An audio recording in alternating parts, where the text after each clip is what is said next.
Что же тут непонятного? Да это же просто как сам Бог. Вы будете удивляться, ужасаться и не соглашаться. Я считаю до 5, не могу до 10. Игра в прятки. Досчитаешь до 3, и зима наступит.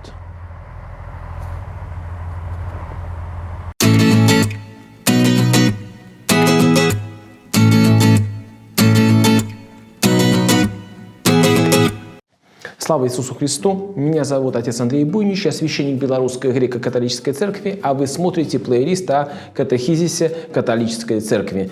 И тех, кто впервые сегодня пришел к нам на урок, я приглашаю начать смотреть с первого видео в этом плейлисте. Тут появится ссылочка, а всем остальным добро пожаловать!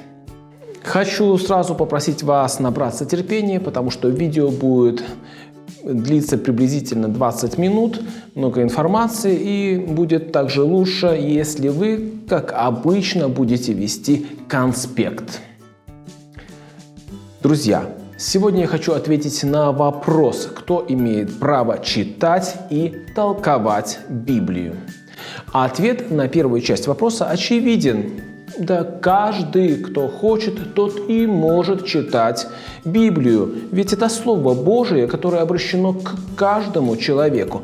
Поэтому и Церковь всячески поощряет чтение Библии. Катехизис «Христос. Наша Пасха», который мы изучаем, цитирует слова митрополита Андрея Шептицкого.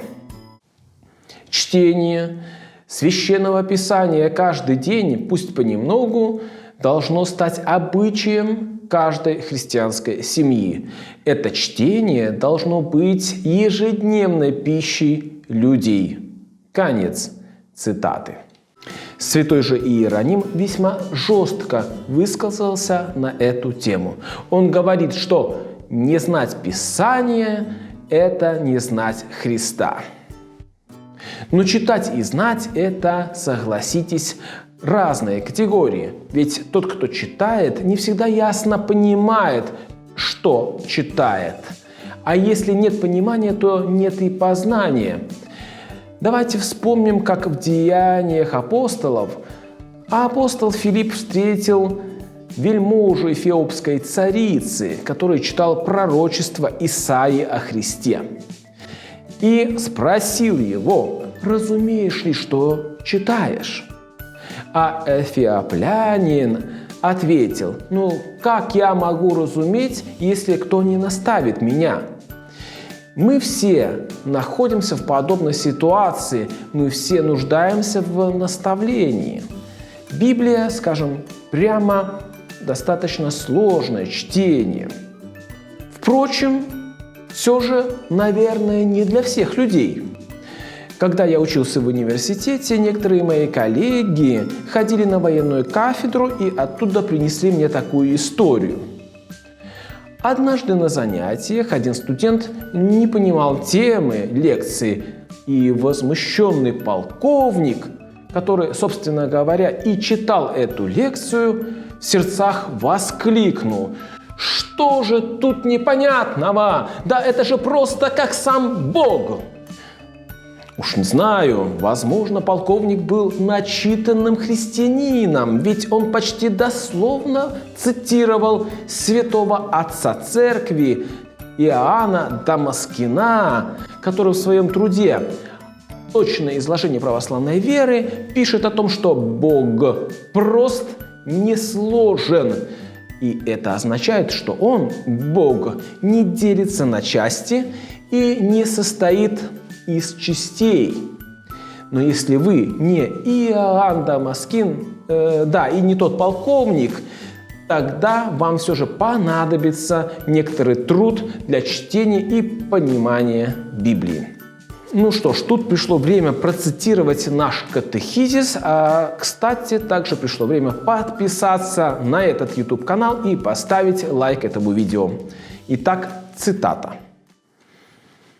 «Слово Божие воспринимается с верой, а вера происходит от слушания. Для понимания Священного Писания необходимо соединить его со слушанием Слова Божия во время проповеди и на катехизации. Конец цитаты.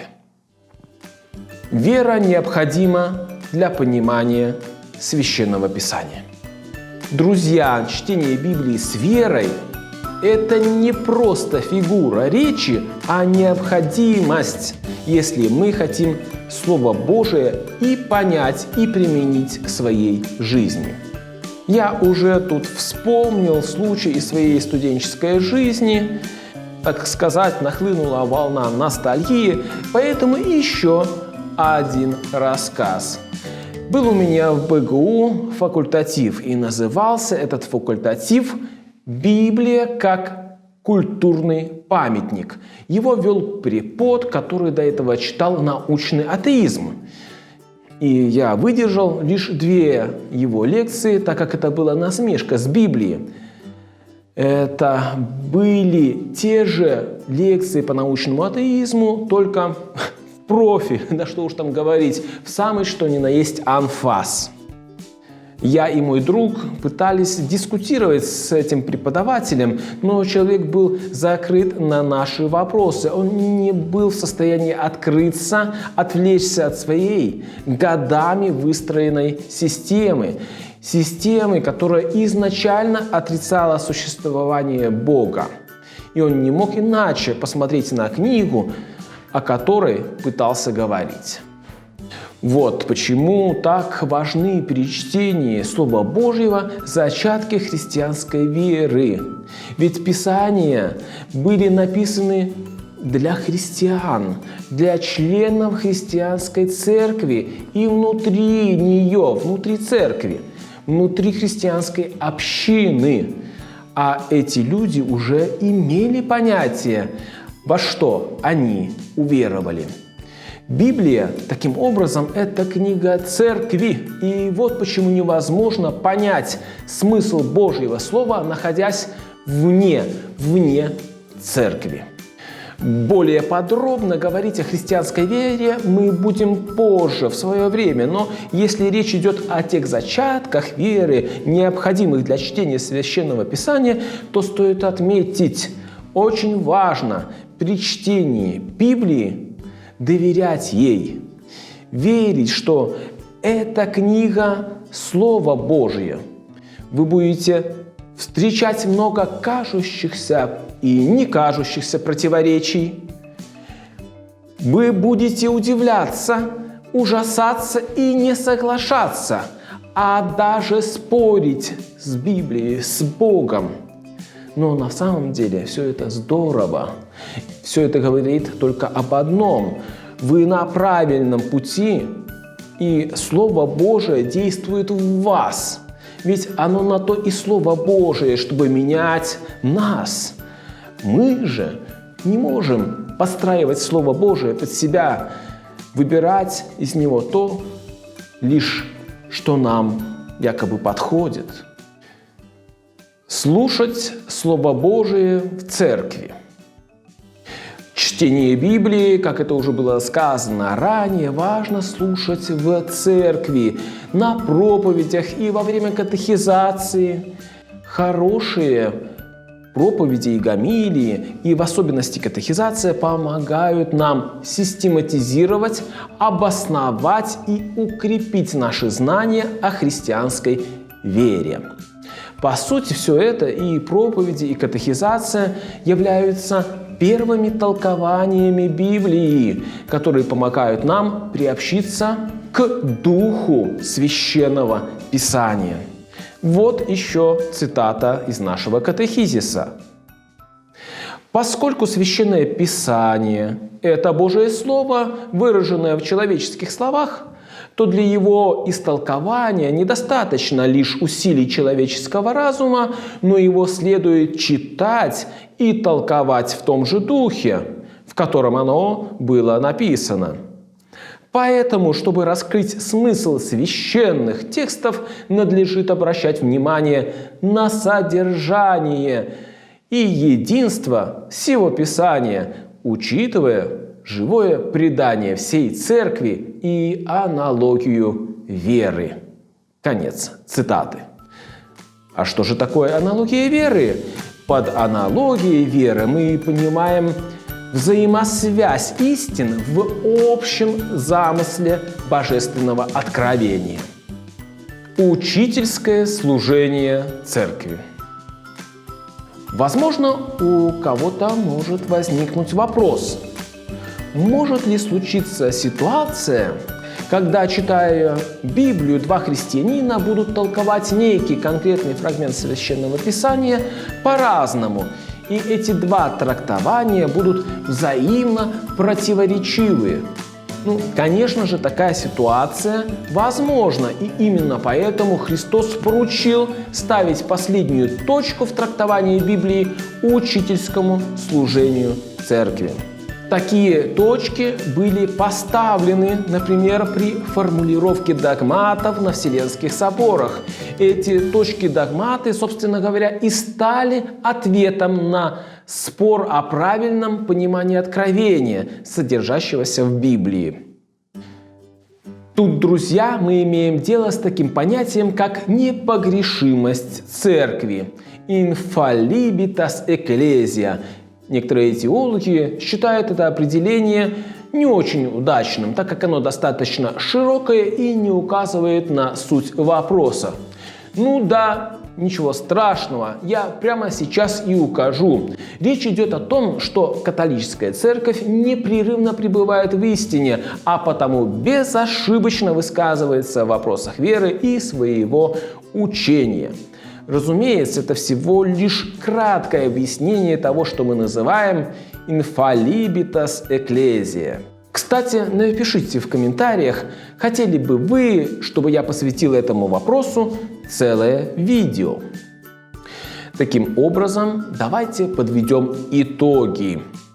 Читать Библию – это необходимость для христианина. Читая Святое Писание, мы познаем самого Христа.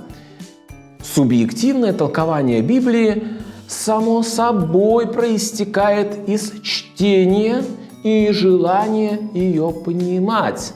Это естественный процесс чтения. И он нам очень нужен, ведь понимание Слова Божьего побуждает нас к изменению себя и своей жизни. Однако человеку свойственно ошибаться. Учение же церкви помогает нам избежать таких ошибок.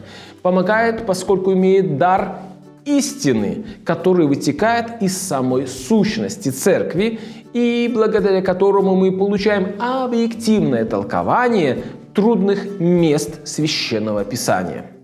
Вот почему надо изучать Священное Писание в контексте нашей церковной жизни, в том же духе, в котором оно было написано.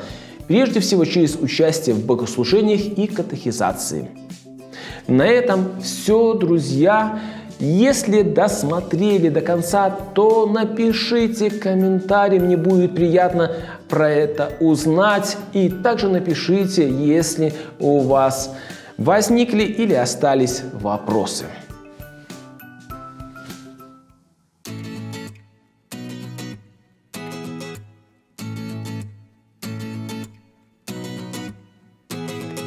Возможно, у кого-то может возникнуть вопрос. Возможно, у кого-нибудь может возникнуть вопрос. Возможно, у кого-то может возникнуть вопрос. Возможно, у кого-то может возникнуть вопрос. А может ли так случиться? Возможно, у кого-то может возникнуть вопрос.